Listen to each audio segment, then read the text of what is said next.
Welcome to NFR Podcast Top 10 Rap Album Covers of 2020. There's so many cool album covers that came out this year.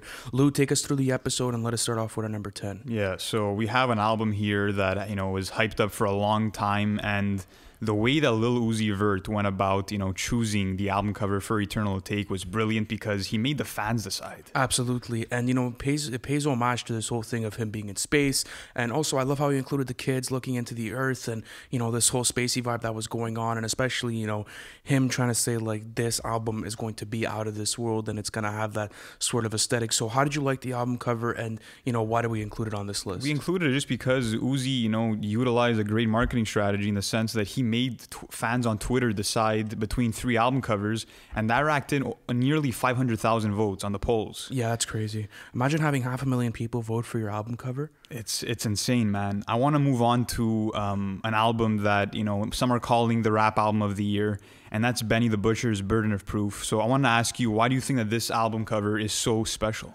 Listen, man, I feel as if this cover is like an old Scarface cover type of thing where, it's giving me that vintage vibe and it feels like an old, New York tape that, could have been released in the 90s. And you know what? That speaks perfectly for the aesthetic of the album because every time I'm listening to Burden of Proof, I feel as if I'm listening to Goodfellas. I feel as if I'm listening to, something from the 90s. So it fits it perfectly, in all honesty. And I picked up on a nice detail, which was the fact that, we have Benny's face on the album cover and we have a black line that kind of covers his eyes. And that's the same thing that he did for his 2019 cover for The Plugs I Met, where you have Tony Montana and Manny, and their eyes are covered also by this white kind of box. Yeah, it's super crazy. But let's move on to number 8. We have something that's a bit different, but honestly, I don't think anyone expected this. This is Savage Mode 2 by 21 Savage and Metro Boomin. And for anyone that doesn't know, this is the sequel to one of the greatest trap albums of all time, of course. And not only that, but they managed to get the legendary Houston artist Pen and Pixel to do this. So Lou, explain us the context behind the album art and, tell us why it made our list too. So like you said, Pen and Pixel, who are, these amazing graphic designers who are known for their work in the 90s and 2000s hip-hop. They did work for Juvenile and, a bunch of Cash Money artists. And they came out of retirement to make the cover for Savage Mode 2. Nuts. And it's not what you expected. A lot of people were surprised by it, but it's a beautiful cover. And, you have these classic luxury cars, you have these daggers, and it feels very 90s. And I love the aesthetic. Yeah, it gives me that gaudy vibe, but not only that, but I like the way that 21 Savage and Metro Boomin's face were incorporated into the art. And then after that, like, it just wasn't this whole red theme going on. It was really nicely done. Yeah. And there was a nice aesthetic to it, right? I want to speak now about a cover that just breathes art and culture much. And that's West Side Gun's Pray for Paris. Art by Virgil Abloh himself. Listen, there was a lot of people that were skeptical about this because Virgil's has like that sort of, has that aura around them to be very lazy and like, just throw whatever it is and then boom, it works. But this one was super well done.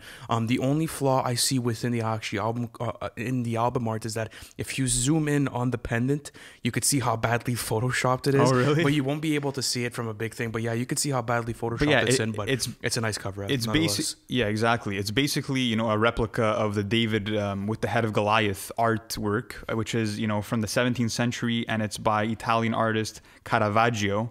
So Virgil Abloh pretty much took this painting, added on West Side Gun's chains, and that's how we got the album cover. Yeah, I know, but he should have done a better work on Photoshop. But anyways, let's move on to number 6. We have a written testimony by no other than Jay Electronica.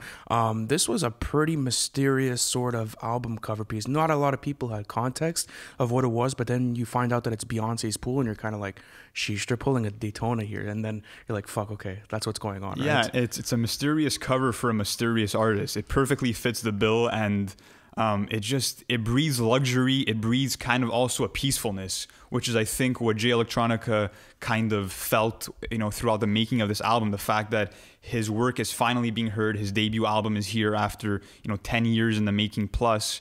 And it's just crazy that, of all things, Beyonce taking, an iPhone picture of her underground pool is what makes Jay Electronica's album. Not only that, but I love the color scheme on it. The white working with the blue and the green, really nice. And not only that, but you see how beautiful Beyonce's pool is. That shit's crazy. It reminds me of, what Kanye West did with Ye, where he just took a picture of, like the mountainous regions of Wyoming and said, fuck it. I feel a connection to this. Let me put it as my album art. Let me throw it in. Hey, listen, people got to do things on impulse because sometimes we get the best results. But let's move on to number 5. This is a very recent and yet controversial album, A Whole Lot of Red by Playboi Carti. This art was done by Jung Chung and the art dealer. No, Well, that's his AKA is art dealer. Also known as art dealer, who had a lot Absolutely. of production credits on Whole Lotta Red as well. Yeah, and he takes care, like art dealer also takes care of his touring and his creative decisions, also merchandise decisions. So listen, this is like kind of like a play on the old Slasher magazine who used to cover pop rock, punk rock, excuse me, rock, yeah. back in the 70s in Los Angeles.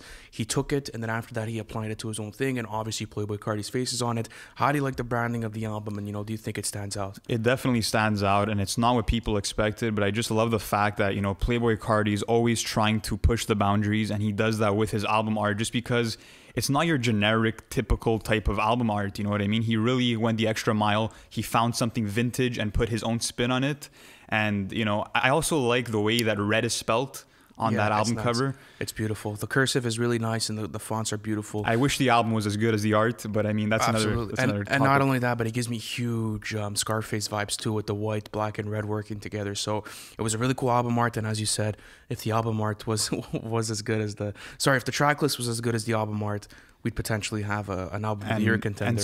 And speaking of homage, this next album cover is beautiful, and it pays homage to a classic 1970 crime film, which is The Godfather, and that's Freddie Gibbs and the alchemist Alfredo, and the art was done by Vlad Sepetov. So like I said earlier, we have this plate of Alfredo pasta, which is a play on words of, the alchemist, Al, and then Freddie Gibbs, Fredo, so Alfredo, the fettuccine Alfredo plate. Yeah. And then we have Freddie Gibbs' hand kind of puppeteering the pasta. Fire. And of course, you can see right away that it pays homage to the Godfather film. Not only that, but it speaks the narrative again for the whole album, because you kind of, you feel as if you're watching a Freddie Gibbs version of The Godfather every time you go into Alfredo.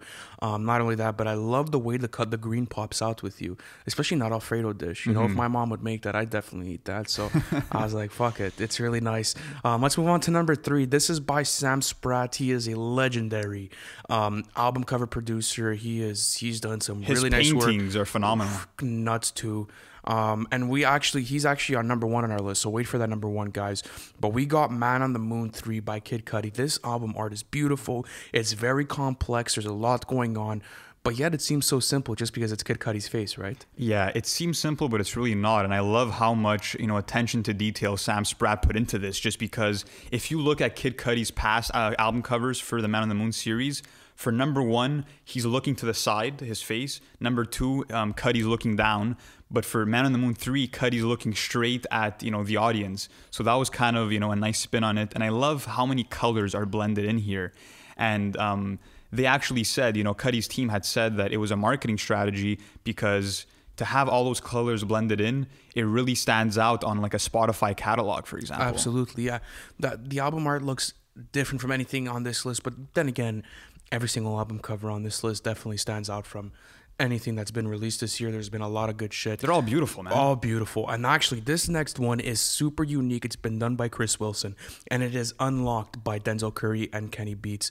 This is super sick because you kind of have like the jack-o'-lantern thing going on with it, and like there's so many beautiful colors going on, yet you're getting this sort of retro cartoon vibe with it that fits Denzel's aesthetic. So, and not only that, but like it kind of pays homage to MF Doom too. So how did you like it, and why did we put it at number 2 on our list? Like you said, if I have to compare it to one album cover, it would probably be Doomsday by MF Doom. And I just love the fact that it kind of looks like a cartoonish apocalyptic world, and you have Denzel Curry who's kind of rising amidst all this chaos.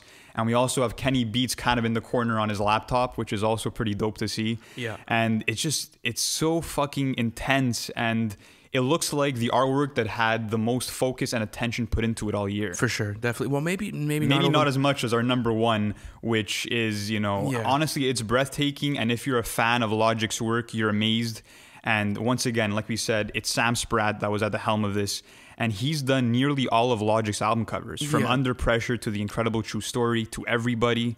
And this might be Sam Spratt's masterpiece. No Pressure by Logic. This was absolutely beautiful because regardless of the beautiful orange that's going on in the background, or the exploding house, or Logic being in his jeans and t-shirt while he's being lifted out of his house, it's really cool because if you go back to the OG version of Under Pressure that was released in 2014, you could see that Pressure was in his basement with his boys making beats, kind of like that old vintage style sort of thing. And then now you could see the evolution of Logic, sort of like, okay, he's done it, he's finished his career, now he's exploded out of the house. And now that's so symbolic of like the whole story of Logic. That's why I think I love it so much. And also the way that he hit, like you said, the Logic is kind of floating, and also the objects in his room are also floating. Yeah. That speaks to the no pressure thing, because it's kind of like a weight lifted off his shoulders. Absolutely. So everything's floating up. It was genius. It's a beautiful piece of art. And that concludes our list. So guys, let us know in the comments below, what was your favorite album art of 2020? Let us know. And if you're new to the channel, please subscribe. Also, guys, you know, you guys can keep up with everything hip-hop if you guys want. We're going to leave our Discord server. We talk to you guys and do these things on the regular. And we obviously, we drop exclusive promos and stuff on when we're dropping and all that stuff. Guys, enjoy the rest of the year and stay safe.